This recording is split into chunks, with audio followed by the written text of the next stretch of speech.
ሰበር ዜና አሜሪካ በኢራን ላይ የምትፈጽመውን ድብደባ ለጊዜው ማቆሟን አስታውቃለች። በትንታኔ ማስደምጣችሁ ይሆናል። የኢራን ጦርም ለአሜሪካ ጥቃት አጸፋ መስጠት ማቆሙን አስታውቋል። ተሰሙታላችሁ። እስራኤል በጋዛ በፈጸመችው ጥቃት የሐማስ ከፍተኛ የደህንነት ባለስልጣን መገደሉ ተዘግቧል። ዝርዝር ተይዞበታል።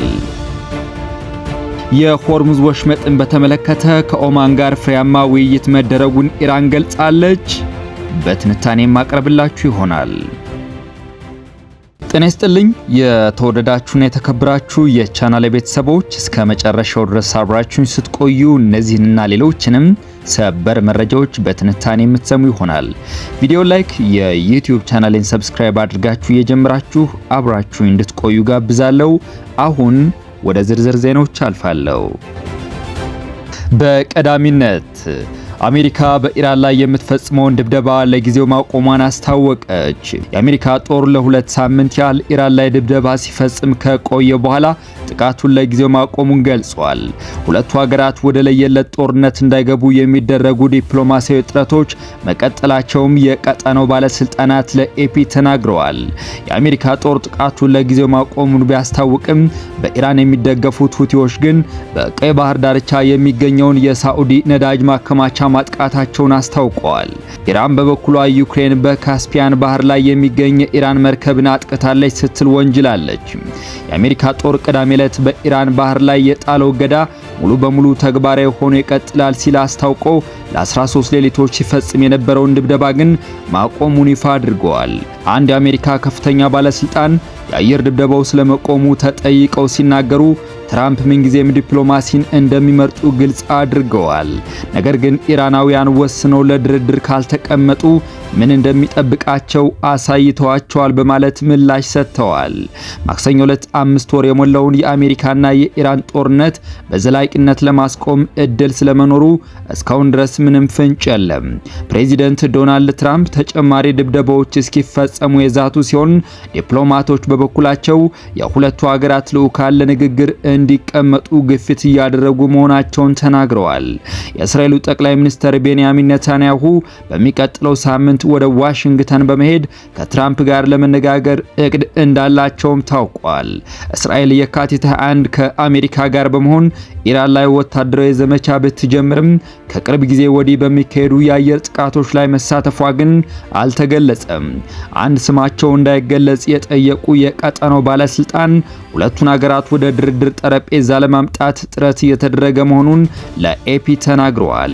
የአሜሪካን ውሳኔ ተከትሎ ኢራን ለሚፈጸሙባት ድብደባዎች ምላሽ ለመስጠት በጎረቤት አገራት ላይ የምትፈጽመውን ጥቃት ለማቆም መወሰኗ ግጭቱን ለማርገብ አዎንታዊ ምልክት ነው ሲሉ ተናግረዋል። ባለስልጣኑ አሜሪካና ኢራን ወደ ጊዜ የተኩስ አቁም ስምምነት ለመመለስ ፍላጎት አላቸውም ብለዋል። ኢራን ጦርነቱ ከተጀመረ በኋላ በሆርሙዝ ወሽመጥ ላይ በጣለችው እገዳና በመርከቦች ላይ በፈጸመችው ጥቃት የተነሳ ወሳኝ የሆነው የመርከቦች መተላለፊያ በመዘጋቱ የዓለም ነዳጅ ዋጋ በከፍተኛ ሁኔታ ጭማሪ አሳይቷል። አሜሪካ በኢራን ላይ የምትፈጽመውን ጥቃት ለጊዜው ያቆመችው የመሳሪያ ክምችቷ በመሳሳቱ ነው ተባለ።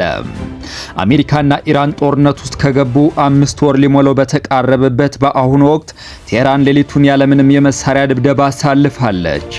ኒውዮርክ ታይምስ ግን አሜሪካ ድብደባውን ያቆመችው ያላት የጦር መሳሪያ ክምችት እየሳሳ በመምጣቱ ነው ሲል ዘግቧል። አሜሪካ ለተከታታይ 2 ሳምንታት የሌሊት ድብደባዎችን ስትፈጽም ከቆየች በኋላ ሀገራቱ ወደ ድርድር ይመለሳሉ የሚል ተስፋ ዳግም አንሰራርተዋል። የአሜሪካ መገናኛ ብዙሃን ግን የአየር ድብደባው ለጊዜው መቆሙ የአንዳንድ የጦር መሳሪያዎች ክምችት እየሳሳ መምጣቱን ሊያመለክት ይችላል ሲሉ ዘግበዋል። በዋሽንግተንና በቴህራን መካከል ድርድር እንዲካሄድ የሚደረገው ዲፕሎማሲያዊ ጥረት መሰናክል ከሆኑት ጉዳዮች መካከል አንዱ በሆርሙዝ ወሽመጥ ላይ የሚደረገው የተኩስ ልውውጥ ነው። ጦርነቱ ግን ከወሽመጡ አልፎ በቀጠናው የአሜሪካ አጋር ወደ ሆኑት አገራት ተስፋፍቷል። ይሁን እንጂ ትራምፕ አርብ ዕለት የአሜሪካ ጦር በኢራን ላይ የሚያካሄደው ዘመቻ ለጊዜው ቆሟል ማለታቸውን የአሜሪካ መገናኛ ብዙሃን ዘግበዋል። ኒውዮርክ ታይምስ ስለ ጉዳዩ እውቅና ያላቸው ሁለት ባለስልጣናትን ጠቅሶ እንደዘገበው ዘመቻው ተጠናክሮ እንዳይቀጥል የተደረገው የጦር መሳሪያ አቅርቦት እየቀነሰ በመምጣቱ ነው። ከዚህም በተጨማሪ በመካከለኛው ምስራቅ ሰፊ ጦርነት የመቀስቀስ እድል መኖሩ ሌላኛው ምክንያት እንደሆነ ጋዜጣው ዘግቧል።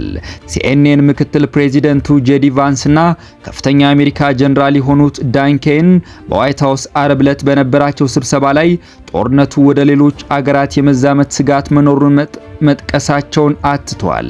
ለሲኤንኤን ዘገባ ኬን ጦሩ የታዘዘውን በሚገባ እንደሚፈጽም አረጋግጠው ነገር ግን ጦስ ሊኖረው እንደሚችል ትራምፕን አስጠንቅቀዋቸዋል። ትራምፕ አርብ ዕለት ሁሉን አቀፍ ዘመቻ ለማካሄድ አለመወሰናቸውን ተናግረዋል። 4 እና 5 ሳምንት የፈጃል ተብሎ የነበረው የኢራን ጦርነት አሁን 5ኛ ወሩን ለመያዝ እየተቃረበ ነው። የኢራን ጦር ለአሜሪካ ጥቃት አጸፋ መስጠት ማቆሙን አስታወቀ። የኢራን ጦር ቃል አቀባይ መሐመድ አክራሚኒያ አገራቸው ለአሜሪካ ጥቃት የምትሰጠውን የአጸፋ እርምጃ እንዳቆመች አስታውቀዋል። ቃል አቀባዩ ይህንን ያሉት አሜሪካ በኢራን ላይ ስትፈጽም የቆየችውን ጥቃት ባለፉት 2 ሌሊቶች ካቆመች በኋላ ነው። ኢራን በጦርነቱ ወቅት ስትፈጽም የቆየችው ጥቃት የአጸፋ እርምጃ እንደሆነ የጠቀሱት የጦሩ ቃል አቀባይ እኛም ዘመቻችንን አቁመናል ብለዋል። አሜሪካ ስልታዊ የውሳኔ ውድቀት እያጋጠማት ነው፣ ግልጽ ስትራቴጂ የላትም ያሉት ቃል አቀባዩ ይህም ፕሬዚደንት ትራምፕ ባሳለፏቸው ውሳኔዎችና በሴንትኮም አፈጻጸም መታየቱን ተናግረዋል። አሜሪካ ሁላይ ግቧን ባለማሳካቷ አንዳንድ አሜሪካውያን ከጦርነቱ የሚወጡበትን አዲስ ስትራቴጂ እያማተሩ ይመስላል ሲሉም አክለዋል።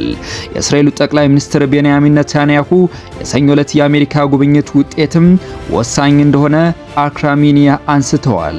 አሜሪካ በእስራኤል ግፊት መጠነ ሰፊ የአየር ዘመቻ ልትከፍትም ትችላለች ብለዋል። የምድር ጥቃት ሊፈጸም ስለመቻሉ ያሉት ነገር ባይኖርም ኢራን ለሁሉም አማራጮች እቅድ እንዳላት አጽንኦት ሰጥተዋል። ባለፉት 14 እና 15 ቀናት አሜሪካ የምትፈጽመውን ጥቃት ለማስቆም የኢራን ወታደራዊ ዘመቻዎች የራዳር መሰረተ ልማትና ድጋፍ ሰጪ ማዕከላት ላይ ማተኮራቸውን ገልጸዋል። እንደ ቃል አቀባዩ ከሆነ ኢራን በእነዚህ ጊዜያት አሜሪካ ሁለቱ ሀገራት የደረሱበትን የመግባቢያ ስምምነት እንድታከብር ለማድረግ ሞክራለች። ዶናልድ ትራምፕ በኢራን ላይ የሚፈጸመውን ጥቃት ለማቆማቸው የሚሳኤል ማክሸፊያ መሳሪያ ክምችት መመናመን አንዱ ምክንያት እንደሆነ የአሜሪካ መገናኛ ብዙሃን ዘግበዋል። ዋይት ሃውስ ኢራንን በተመለከተ ሁሉም አማራጭ ጠረጴዛ ላይ ነው አለ። ዋይት ሃውስ ቅዳሜ ዕለት ኢራንን በሚመለከት ፕሬዚደንት ዶናልድ ትራምፕ ሁሉንም አማራጮች ጠረጴዛ ላይ እንዳስቀመጡ ነው አለ። ዋይት ሃውስ ይህንን ያለው ኒውዮርክ ታይምስ ዶናልድ ትራምፕ የአሜሪካ ጦር ድብደባዎች እንዲቆሙ ማድረጋቸውን ከዘገበ በኋላ ነው። የዋይት ሃውስ ኮሚኒኬሽን ዳይሬክተር ስቴቨን ቹንግ ለፎክስ ኒውስ ዲጂታል እንደተናገሩት ፕሬዚደንት ትራምፕ ምንጊዜም ዲፕሎማሲ መፍትሄዎችን እንደሚያስቀድሙ ሲናገሩ ቆይተዋል። ነገር ግን ኢራን በሆርሙዝ ወሽመጥ ወይንም በአጋር ሀገራት ላይ የሽብር ተግባራቷን የምትቀጥል ከሆነ ያሉትን አማራጮች ሁሉ ያስቀጥላሉ ብለዋል። ቹንግ የኢራንን ምጣኔ ሀብት ካሽመደመደው ማዕቀብ ወዲህና የአሜሪካ ጦር ለ13 ምሽቶች የኢራንን ወታደራዊ ኢላማዎች ከደበደበ በኋላ በድርድር ላይ ወደ ተመሰረተ ስምምነት ብትመጣ ይበጃታል፣ ካልሆነ ግን ምን እንደሚከሰት ያውቁታል ሲሉ አስጠንቅቀዋል።